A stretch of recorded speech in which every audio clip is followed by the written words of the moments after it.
Good afternoon, ladies and gentlemen. It's me, Snapdragon. And just the season for a lot of, get away from my car.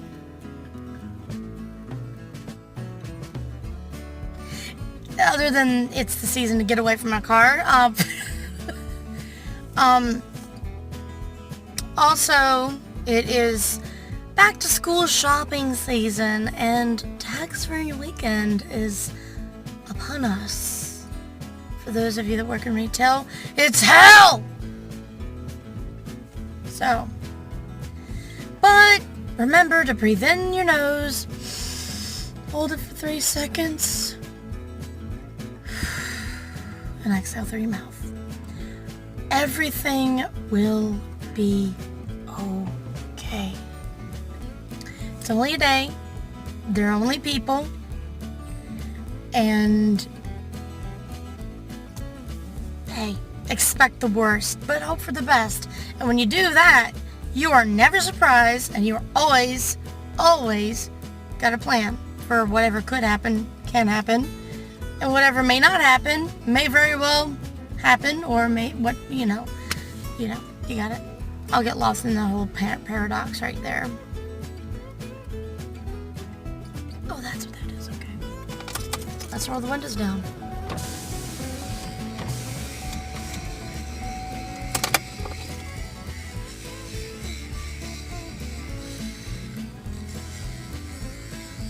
Let's pretend it's background noise.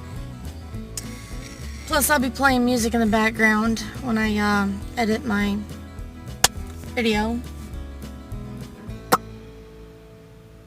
So, I have really good news, but I can't tell you until after the 6th. Or so.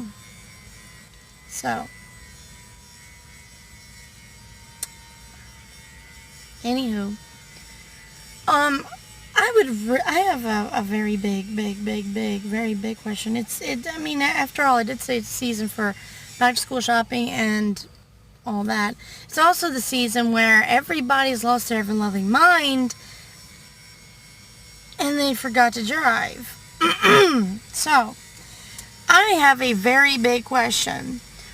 On these interstates, I would like to know, what is the actual speed limit for them on 288 north and southbound, and 95 north and southbound?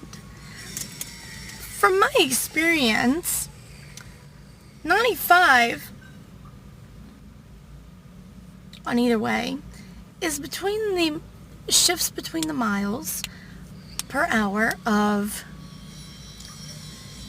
let's see, 55, 60, and 65.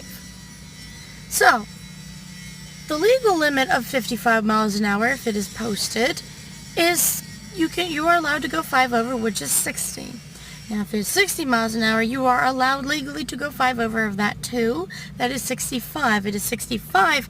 However, you are legal to go 5 over on that as well, and that is 70. Not 80, 85, 90, 95, and bury the damn needle into your speedometer. No, not going to the left, burying the needle. I'm talking about burying the needle going to the right. The acceleration. And trying to make that thing go all the way around maybe a few times if it is able to. Unfortunately, mine is not. Thank God. Because when I've loaned my vehicle out to some people, I've wondered some things. Thank God my vehicle only can go, we'll say 120 or 125, maybe 130. That is it. But I never have gone any faster than 80 in this car. Because I kind of like my car, and I kind of don't want any tickets, and I kind of don't want to wreck and hurt anybody. Call me crazy, but I like to be considerate. I'd really like to know, where the hell are the damn state troopers and police officers to monitor this? Nobody uses their signal, but I remember very perfectly well that me and a friend did signal one time, and we got ticketed for improper lane change when it was allowed. It was allowed. In another instance, I was in the car with somebody and they did not signal and they got a ticket. How come all these people on the interstate don't signal and they just whip their car in front of you, even though if there is no space in front of you, and if you do try to slow down, somebody's going to end up in your back seat? What is wrong with everybody? Has everyone got driving anxiety? Is everyone in such a big rush and have such an anger problem that they just want to drive and hurt themselves and hurt everybody? Is that the only way they think they have an out? Is that the only way they think they can take a break? Is if they wreck their car, hurt themselves and hurt somebody else and end up in jail or in a hospital? Is that the only means of relaxation and time off that they can get? If so, then we need to really figure out something about this thing we call society. It's really sick. It's disgusting. Especially how everybody feels that the rules don't apply to them. Speed limit rules, rules of the road, and all that good stuff.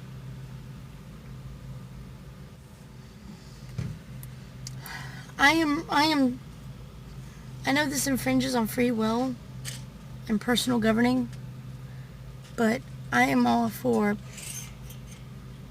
some kind of monitoring system in people's cars.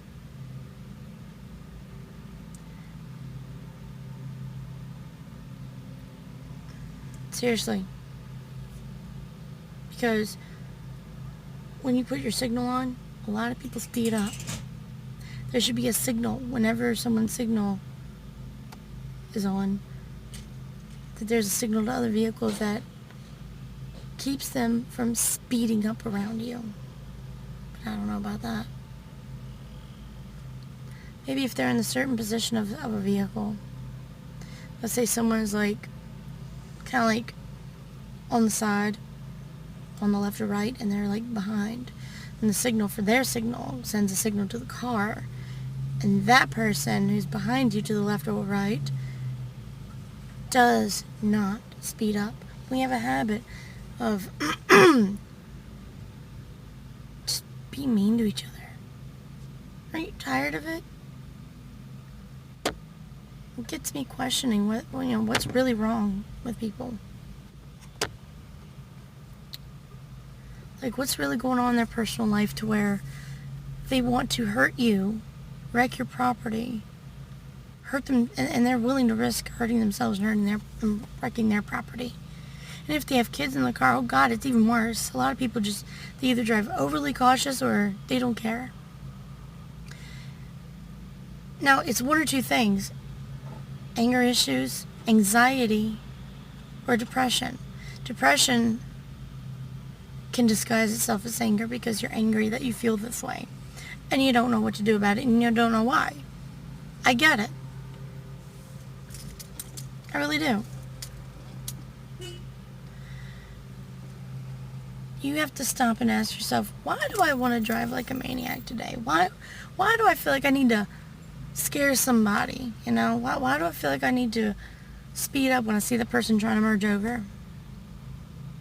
Why do I feel like I need to, I don't know, get impatient behind this person that's following the actual speed limit? Or they're going 5 over and it's still not fast enough for me. Why do I want to pass this person? Because I want to risk my life and theirs too? Or what? What is it? What is it? And why? Why? What is in your life that is worth you either A, speeding up, or taking consideration of your safety? Personally, me, I have one car wreck too many. And it scared the crap out of me. I don't wish it on nobody. I mean, my hands are bad, shoulders got problems, and my hips and knees got problems because of my last car wreck. I don't wish it on anybody. I truly don't. In fact, I wish everybody well, and I wish they all would stay safe, but that's a bit much to ask for our society, really.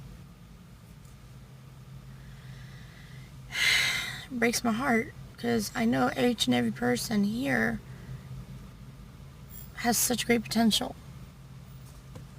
They either A, don't care and don't realize it. You can't make people realize that.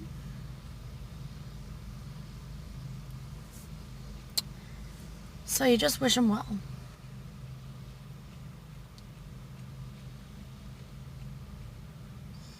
So,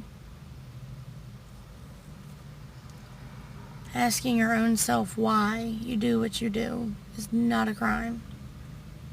The only thing it would cost you is a moment and probably waking up. I'm going to be honest, if you do happen to wake up when you start asking yourself why of your own habits and mentality, it's going to be really hard for a while. And you have two choices. Try to force yourself back in that little box, or bring yourself out of that little box and be yourself. And be mindful.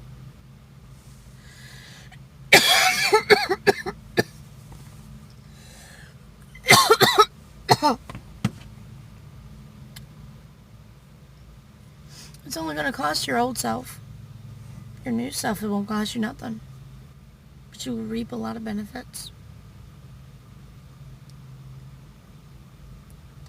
For the past 2 days, I've had people flick me off, throw whatever liquid they had out of their car. Last time it was coffee. And it was coffee that didn't even smell good. It's probably rotten. So,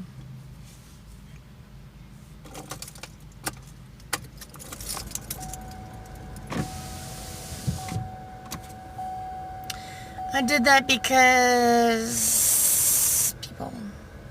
So, you gotta ask yourself, what is it really gonna cost me?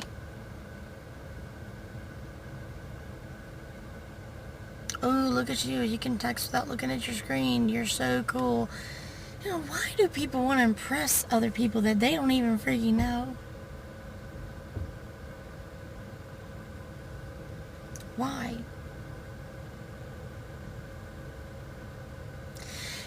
Regular, normal people puzzle me, worry me,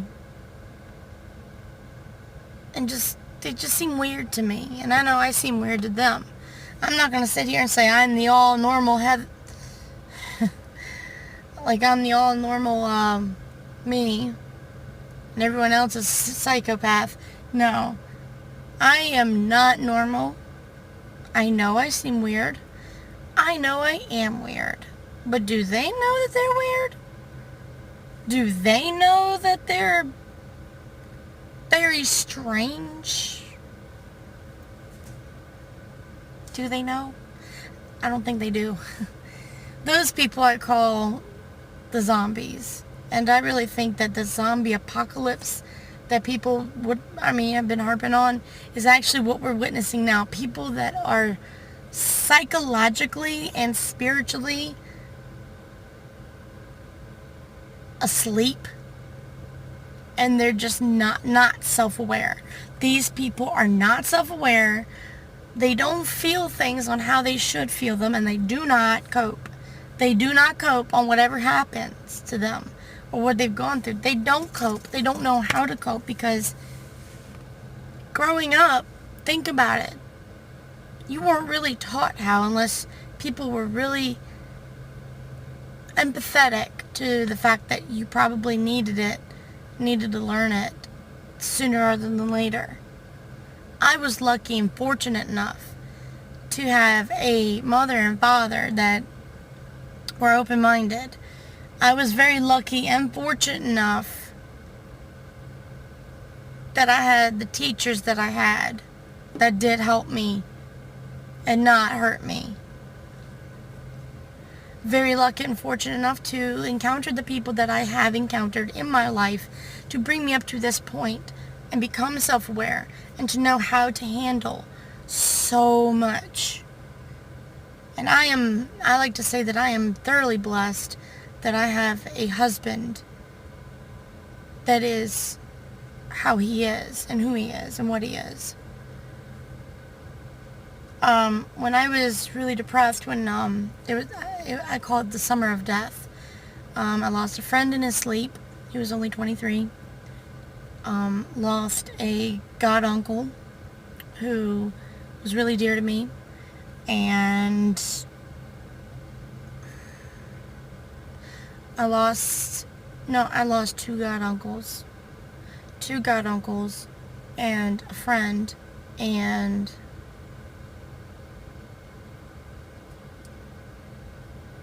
and one of my other friends lost their mother. But to be fair, that was expected because she was actually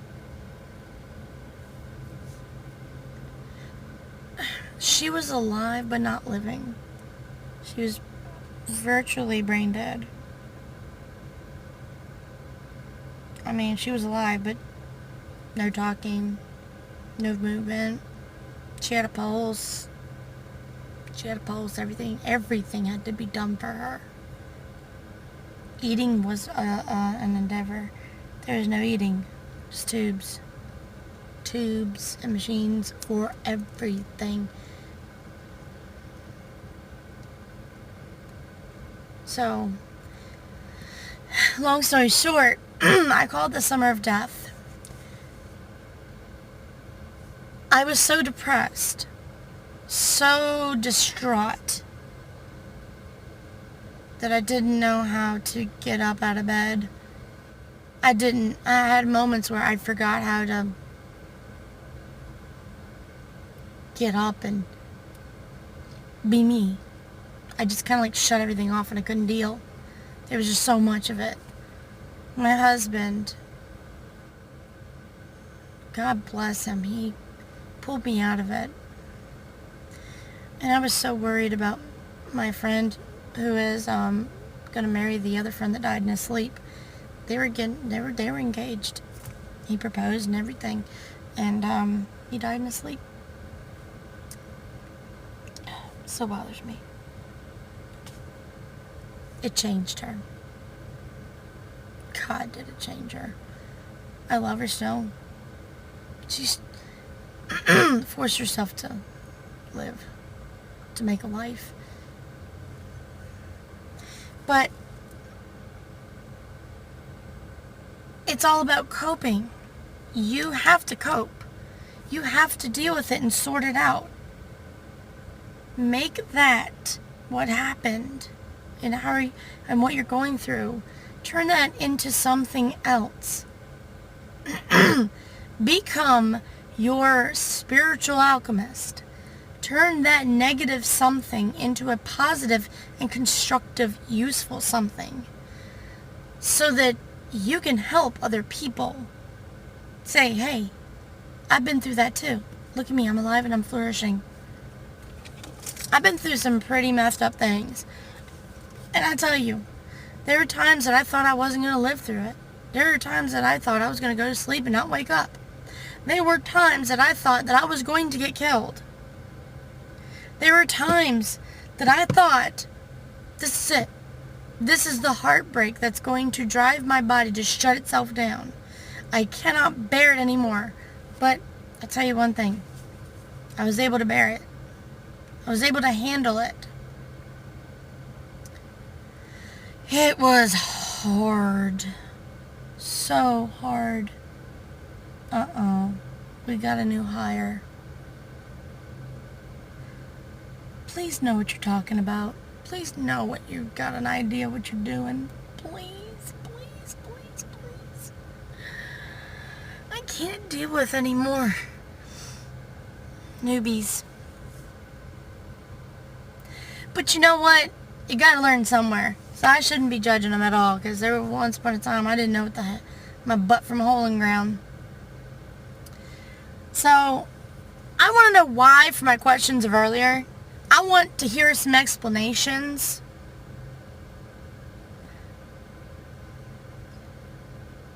How come we don't have how come nobody enforces the laws on the interstates? How come people think they can just speed and drive reckless to the point where it causes panic attacks and anxiety for a lot of other people, because I can look in the windows and see someone just clutching their chest and going, and I'm just like, I want to roll my windows and say, are you okay? Do you need help? And what is going on with people where they think it is okay to throw things out their window at you while you are following the speed limit and or going 5 over the speed limit, which is perfectly legal?